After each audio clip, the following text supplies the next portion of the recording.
Sige, 1982 tong photo album na to. Oo. Anong meron sa album na to na special? Tapos ito yung sinasabi ko na may pirma ni Muhammad Ali. Meron luncheon sa Manila Hilton. Nandoon ang mother ko. Napapirmahan niya to sa kay Muhammad Ali.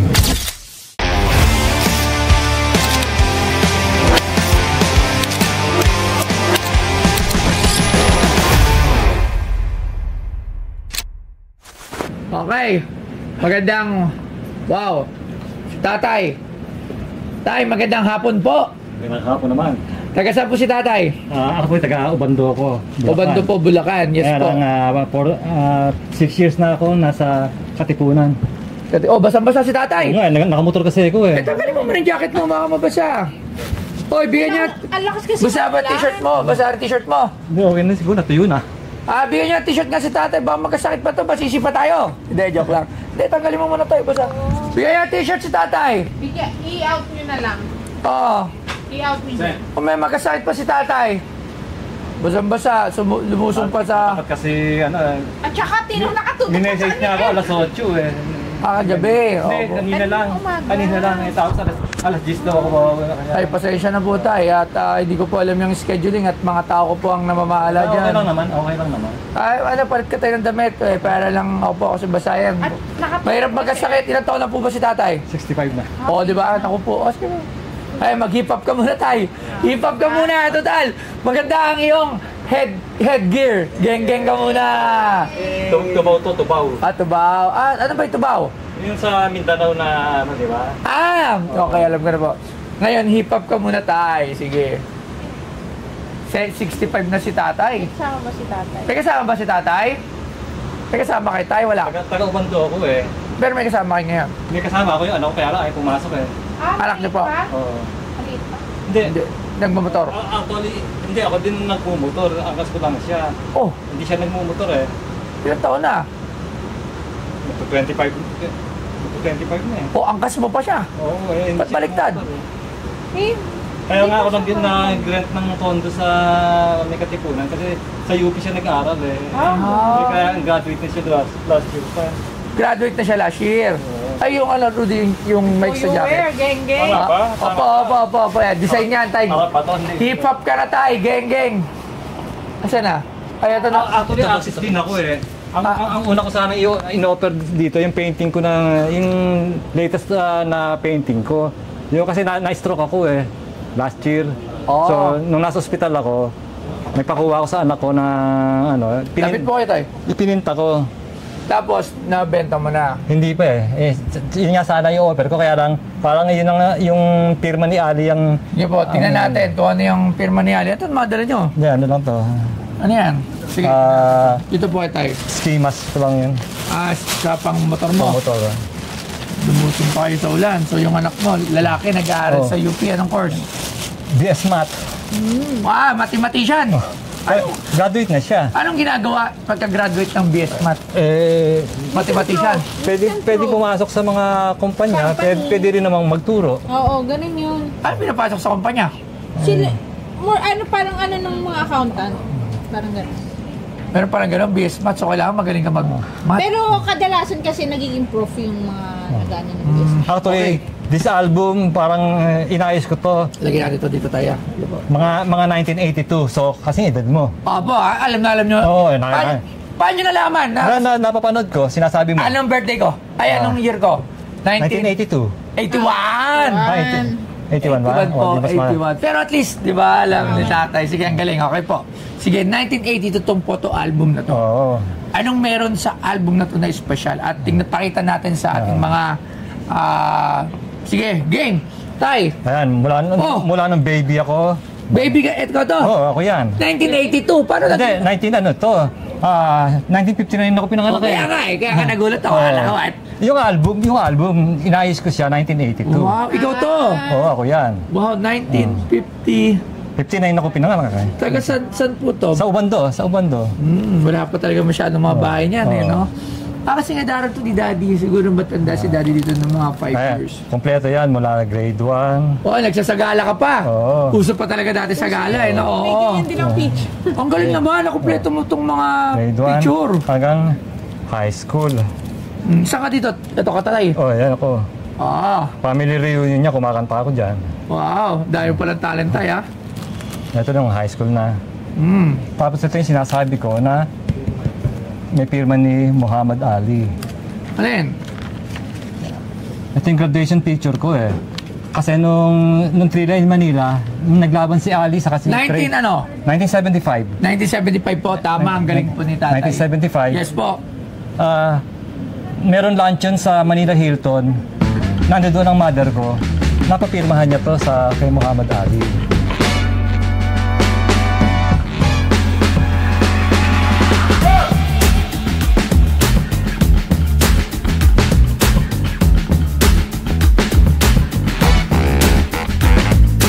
Si Muhammad Ali, ipinanganak na Cassius Clay noong Enero 17, 1942 sa Louisville, Kentucky, ay malawak na itinuturing na isa sa mga pinakadakilang boksingero sa kasaysayan. Si Ali ay unang nakakuha ng katanyagan sa pamamagitan ng pagkapanalo ng gintong medalya sa light heavyweight division noong 1960 Rome Olympics. Nagsimula ang kanyang profesional na karera nang mapanalunan niya ang heavyweight title sa edad na 22 years old sa pamamagitan ng pagtalo kay Sonny Liston noong 1964. Kilala sa kanyang karismatikong personalidad at unorthodox na estilo ng pakikipaglaban, ang mga nagawa ni Ali sa ring ay kinabibilangan ng 3 titulo sa World Heavyweight at mga kapansin-pansing tagumpay laban sa iba pang mga alamat tulad ni George Foreman at Joe Frazier.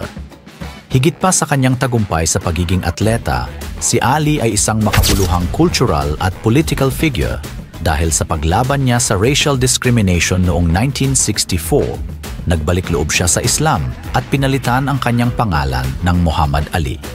Ang epekto ni Ali ay hindi lang sa palakasan, kundi ginawa siyang simbolo ng paglaban at katapangan.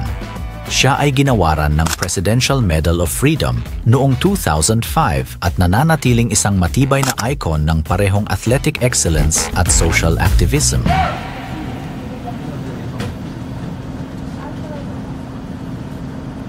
Muhammad Ali signature. Check ko. Pero din ako nung tinginan ako nung pagtingin ng pero makulabs.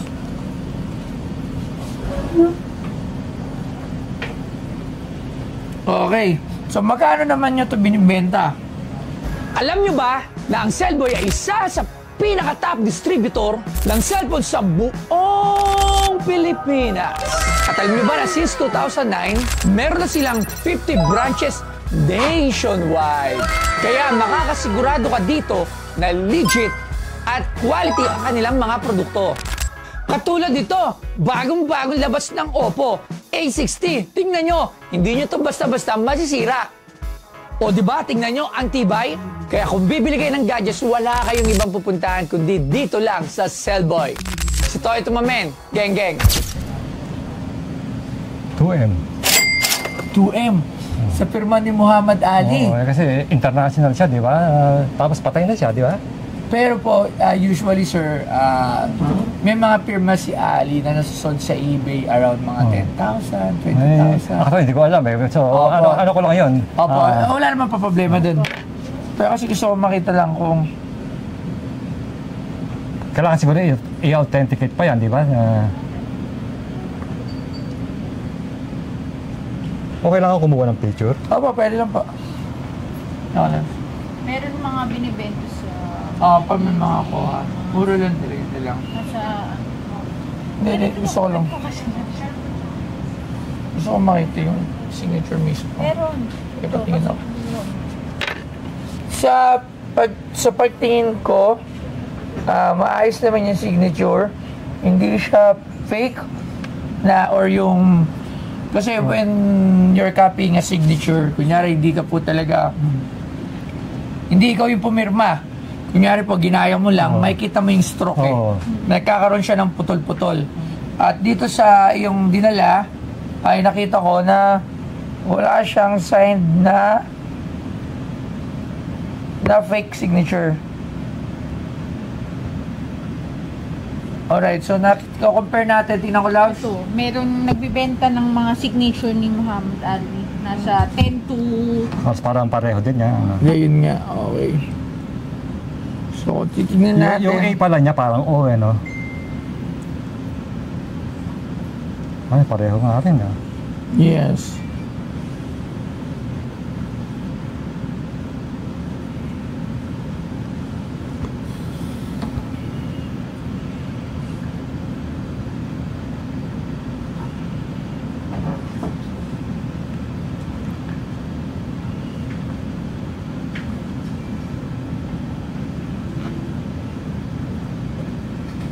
Okay. Sa tingin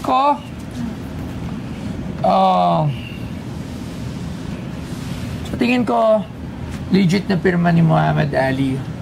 Alright? So, para rin tayo makasure dito is, pwede natin siyang ipag-grade through PSA. Authentication siguro niya sa yes, America. Abroad. So, meron tayong tatawagan. Tingnan natin kung sasagot para malaman natin kung magkano ba ang isang pirma ni Muhammad Ali pagka merong certificate or may COA, Certificate of Authenticity, at without. Kasi ang hirap din, sir, bumili at magbenta ng isang bagay na walang Certificate of Authenticity.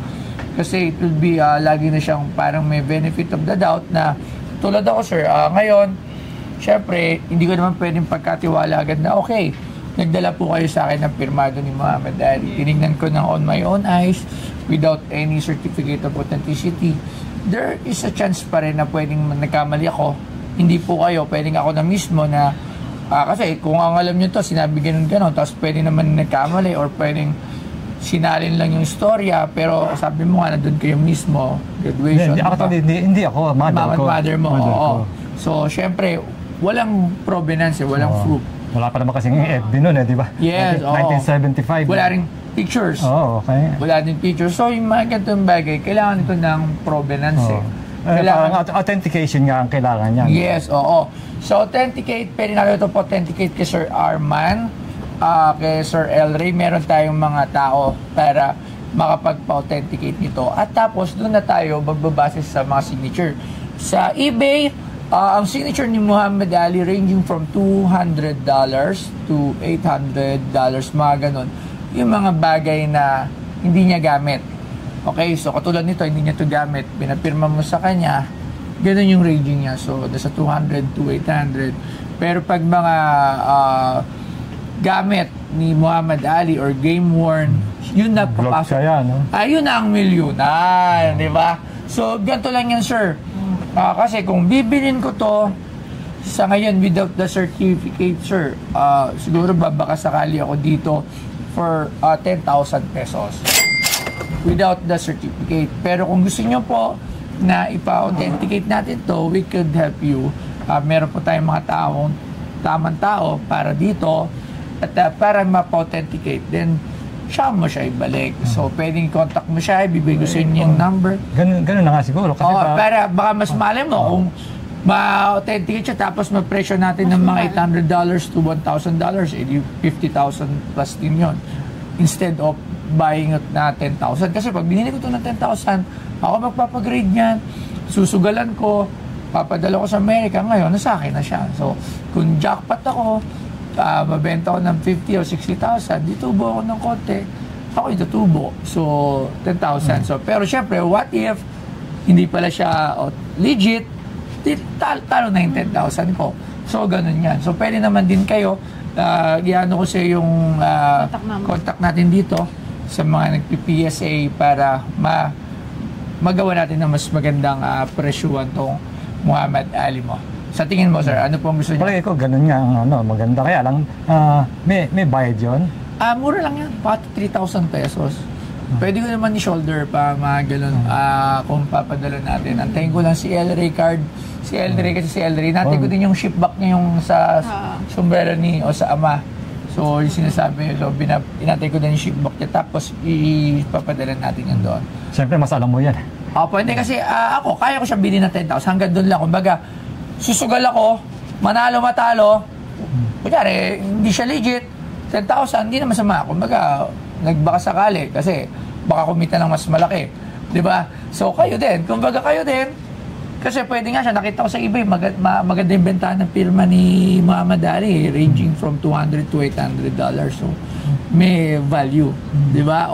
So, sa inyo po, kasagutan dyan. Mas mainam nga kasi, siyempre gusto ko tumaas din yung value. Pero kaya ko bilhin ng 10,000, pwede ko bilhin kung gusto nyo, di ba? Ako na magpapa-certificate, di ba? Yun nga. Sige, sir. So, kayo na lang po muna ang bahala dyan sa card, sa pirma ni Muhammad Ali. Tutulungan mo ako, di ba? Opo, tutulungan ko. Yan po contact number ko. Once na contact number ko, contact ko po kayo agad para mapadala po natin yun doon. Uwi nyo po muna yun doon sa inyo at mag-usap po ulit tayo. Okay. Maraming salamat, sir. Ayan, thank you. Yung kayang painting ko, meron kayang... Ay, tama. Pagka okay na to, pagpapadala na natin, magkita ulit po tayo dito sa ating... Actually, may mga sinend ako na mga history. Actually, naging artista ako eh. Oo. Saan? Anong... Ano ko nag-theater arts ako sa UP by early 80s. Lumabas ako sa TV. Ako yung... Tingnan natin ang kwento ni tatay. Parang... Hindi mo ba tropa si Rudy Fernandez? Hindi naman. Sino? Ay, ito siya. Ikaw ba ito? Ako yan, mukha ni Sunny Parson Ayan, yung sila Barbara Perez kasama ko. Nag-tour kami. Nasa play ako ng Larawan sa mga play. Ito naman yung unang labas ko sa TV, Asinat Kandila. Aba, oo nga. Yung mga title na, no? Oo, no. Palenten yan. Ay, ano pa pangalan nyo? Vince Roque. As Tomas Camarillo. Aba, artista pala to si tatay, Kumukha niya si yung... Gumigeng-geng din, Ay, kasi tatay dito, Parang Robin Padilla tayo, Ang mga datingan. Actually, 1984, meron akong ginawang story sa John and Marcia. Nagustuhan ni Apollo Arellano. Binili? Ako din yung lumabas sa guest character. Actually, yung ginaya ko doon yung mentally retarded na taga-Ubando. So, ang istorya, nangailangan ng labandera sila John Marcia. Si Dolphy tsaka si Nina Blanca. Ang nakuwang labandera, yung mother ko. Kaya sinama ako sa... So, nag-extra rin si mother mo pala dati? Hindi. Artista? Mother ko, kunyari, yung sa istorya. Sa istorya, Metring David ang lumabas sa mother ko alright. Yung story lang ang binili. Hindi. Ako din nga yung lumabas sa guest character. Actually, may konting video kung sinend sa YouTube mo nakuha yan? Hindi. Pinost sa Facebook. Yung eksena na yun? Actually, sa akin din galing kasi Betamax tape yun nagkaroon ako ng kopya ng Betamax tape. Pinasalin ko sa CD. Kaya na-upload sa... tabi mo yung mga ganon, maganda yun. Okay po yun tayo, mga ganon. Kasi nakasama nyo Dolphy tsaka si... Actually, ang istorya nun, parang nakagusto ko kay Maricel Soriano? Oo, doon kay Shirley. Nakasama nyo pa po si Maricel? Umakita ko ng ligaw sa kanila na gano'n na mentally retarded ako na hindi ako aalis doon sa bahay nila hanggat di ako nakakahalik kay Maricel. May video po yun? May video pala yun. Maganda po yan. Kaya nahalikan ko si Maricel. So nahalikan mo si Miss Maricel Soriano? Noon time na yun.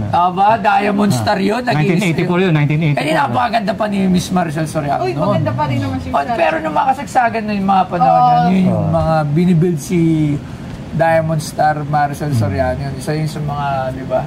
So, ang ganda pala ng kwento ng buhay mo tayo. So, hayaan mo, tulungan natin dito. Kukontakin kita para dito sa Muhammad Ali mo signature. Sayang to, itabi mo to. Dahil may mahalaga din yan. Diba? Hindi man ganun kalaki. Kamamatay lang ng mother ko last April 30. This year? This year. Sabi ko, baka ito pamana ng nanay. Pwede. Oo nga. Pero may pahalaga. Kasi kung bebenta nyo bibili ko na sa 10,000 kumbaga. Pero kasi nga, sayang, baka mas mabenta pa natin ng mahal. Kasi 3,000 lang naman ng PSA, mga 5,000 ngayon, medyo kailangan ko ng pondo. Sige, papamadali na natin ito. Thank you lang si El Rey kasi para mapadala na natin yan doon at mapabalik agad. Balik ko na lang dito. Maraming salamat, tatay. Thank you very much. Sige po. Maraming salamat, Pinoy Pornstar, sa pag-accommodate sa akin. Sana maging ayos yung transaction namin na mabenta yung pirma ni Muhammad Ali.